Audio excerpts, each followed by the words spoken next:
Hello everyone, welcome back to my channel. I hope आप सब बढ़िया होंगे। और आप सोच रहे होंगे कहाँ जा रहे हैं। तो हम वीकेंड पे गए थे खाटू श्याम जी, जो कि राजस्थान में है। अभी हम दिल्ली मुंबई हाईवे पे चल रहे हैं और बहुत सुंदर है बाहर की सीनरी। बट जैसे ही बाहर निकलते हैं ना, ऐसी गर्म हवाएं चली हुई हैं, लू चली हुई है और ईटरीज ही नहीं है रास्ते में। इस तरह की बिल्डिंग्स दिख रही है ना आपको, इस तरह बनी हुई है। फूड कोर्ट लिखा हुआ है बट बंद है। मैकडी मिला एक जगह और एक जगह कोस्टा कॉफ़ी मिला, पर इतनी गर्मी में कौन खाएगा ऐसी ऐसी चीज़ें। तो इस तरह एक जगह हमें ट्रक्स मिले, इन ट्रक्स में कुछ देसी खाना मिला, वो हमने खाया और फिर हम फिर से चल पड़े। तो अभी शाम के मेरे ख्याल से 6:30-7 बज रहे हैं और बाहर देख के बहुत ही सुंदर लग रहा है कि सब प्लेन सा इलाका है। जब आप पहाड़ों से होते हो ना, प्लेन आपको बहुत अच्छे लगते हैं। तो हम पहुँच गए अपने रूम में और फिर अगली सुबह हम हो गए हैं रेडी जाने के लिए खाटू श्याम जी के दर्शन करने के लिए। अभी सुबह के बज रहे हैं 6। तो हम सुबह सुबह निकल गए कि हम जल्दी से दर्शन कर लेंगे। पर नज़ारा तो देखिए, यहाँ इतने सारे लोग, वो भी सुबह सुबह 5:30 बजे। ऐसा लग रहा था कि आज मुश्किल से ही दर्शन होंगे। पर लाइन अगर चलती रहे तो थोड़ा आस बनी रहती है कि नहीं, आ ही जाएगा नंबर। तो ये है मेन मंदिर। इसके अंदर एक मंदिर है जिसमें श्याम जी बैठते हैं, और भी मंदिर है।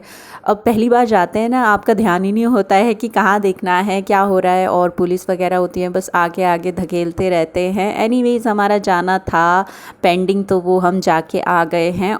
सच कहूँ दोस्तों, मुझे तो पता ही नहीं था ये कोई मंदिर भी एग्जिस्ट करता है। पर एक गाना सुनते हैं हम हंसराज रघुवंशी का, खाटू श्याम जी का, तो वहाँ से भावना जागी कि जाके एक बार दर्शन करके आते हैं। और यहाँ देख के तो मैं हैरानी हो गई, इतने सारे लोग आते हैं, झंडे उठाए हैं, नए नए बच्चे जो पैदा हुए हैं वो उनको लेके आए हैं पेरेंट्स। तो लोगों का इतना प्रेम और विश्वास देख के मुझ में भी बहुत ज़्यादा विश्वास सा जाग गया है। और नेक्स्ट टाइम जब हम जाएंगे तो बहुत अच्छे से दर्शन करके आएंगे।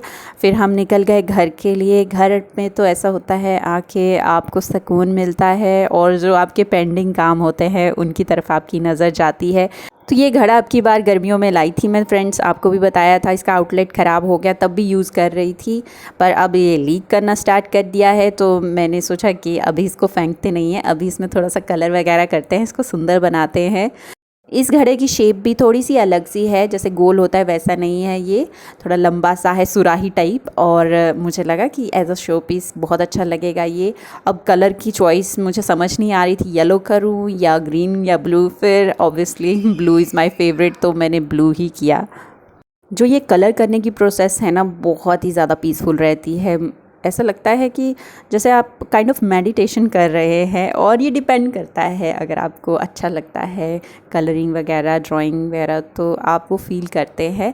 तो मैंने इसको ज़्यादा कलरफुल बनाने की कोशिश की है। और जब आप एक कलर को ज़्यादा खर्च नहीं करना चाहते हैं तो आप अलग अलग कलर्स यूज़ कर लेते हैं। और ये मैंने स्टेंसिल लिया हुआ था, तो मुझे लगा कि मैं इसे भी यहाँ यूज़ कर सकती हूँ, ट्राई कर सकती हूँ। कब से लिया हुआ है पर मौका ही नहीं मिला इसको यूज़ करने का। तो फाइनली जैसे तैसे मैं कर रही हूँ, पर थोड़ा सा ख़राब हो रहा है। फिर हाथ से करके देखा, हाथ से थोड़ा बेटर हो रहा है। पर जब आप जल्दी जल्दी में लग जाते हैं ना, तो आप फिर कचरा कर देते हैं चीज़ों का। तो ये देखिए स्मज हो गया है, अच्छा सा पैटर्न नहीं बना, पर ठीक है। फ़र्स्ट टाइम के लिए आई थिंक ठीक है। फिर धीरे धीरे प्रैक्टिस करेंगे तो इम्प्रूवमेंट भी हो जाएगी। और जो ट्रेडिशनल बिंदियाँ वगैरह हैं, लाइंस वगैरह हैं, वो मैं लगा रही हूँ, इसको भरने की कोशिश कर रही हूँ। और जो यहाँ कलर का समझ नहीं आ रहा, तो यहाँ ऑरेंज कलर कर दिया। और यहाँ जो ये पैटर्न इसमें पहले से ही बना हुआ था, इसमें ग्रीन कलर कर दिया, क्योंकि पत्तियाँ सी हैं ये, तो इसमें अच्छा लगेगा ग्रीन कलर। तो आप देख सकते हैं बहुत अच्छे से मैंने कलरिंग नहीं की है, बस मैं कलर कर रही हूँ। बीच बीच में इधर उधर चली जाती हैं चीज़ें। अब आपको सिर्फ यही काम नहीं है, आपको और भी काम है, और बच्चे हैं, तो आप जल्दी जल्दी में चाहते हैं कि अपना शौक़ भी पूरा कर लें जैसे कैसे।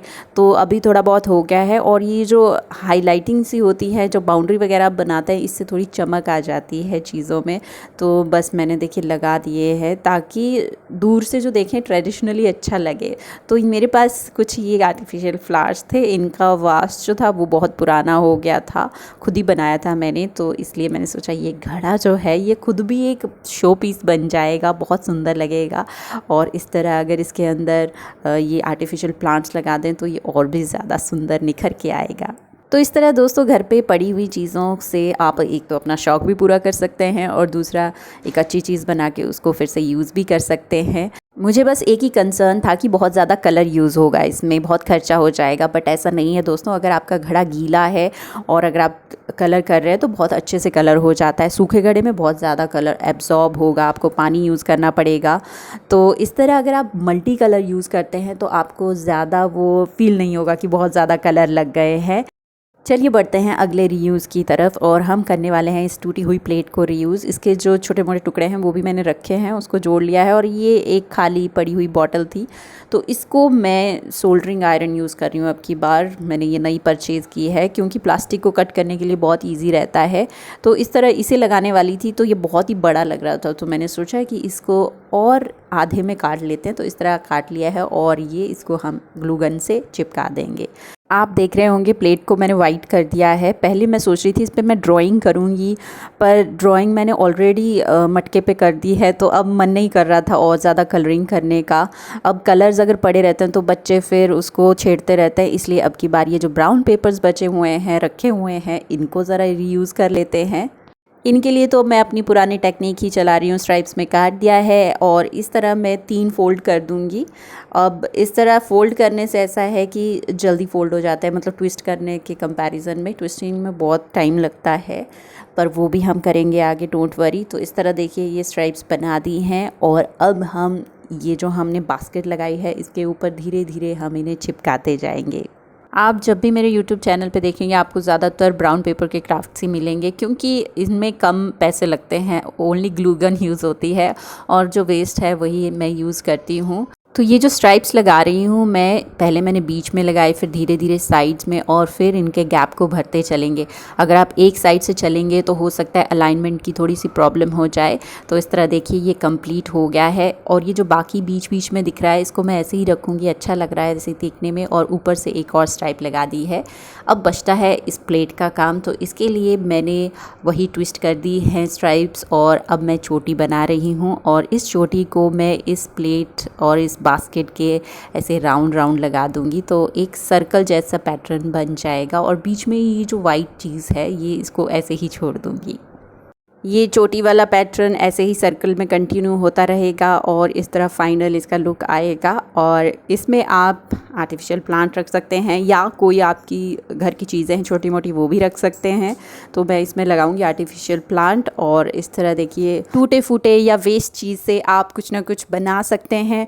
ऐसा नहीं कहती मैं सबसे कुछ ना कुछ बन जाता है, कई चीज़ों को आपको थ्रो करना होता है, अदरवाइज़ आपके घर में ही बहुत सारा कचरा इकट्ठा हो जाता है।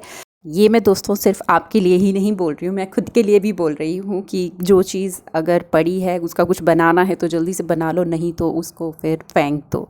तो इसे कहते हैं आर्ट ऑफ लेटिंग गो। चाहे सामान हो चाहे कोई और इमोशन हो, जाने दीजिए। और चलिए इसी ज्ञान के साथ अब विदा लेती हूँ। अगले वीडियो में जल्दी ही आऊँगी आपसे मिलने। तब तक के लिए आप अपना बहुत सारा ख्याल रखिएगा और खुश रहिएगा। Bye bye and take care.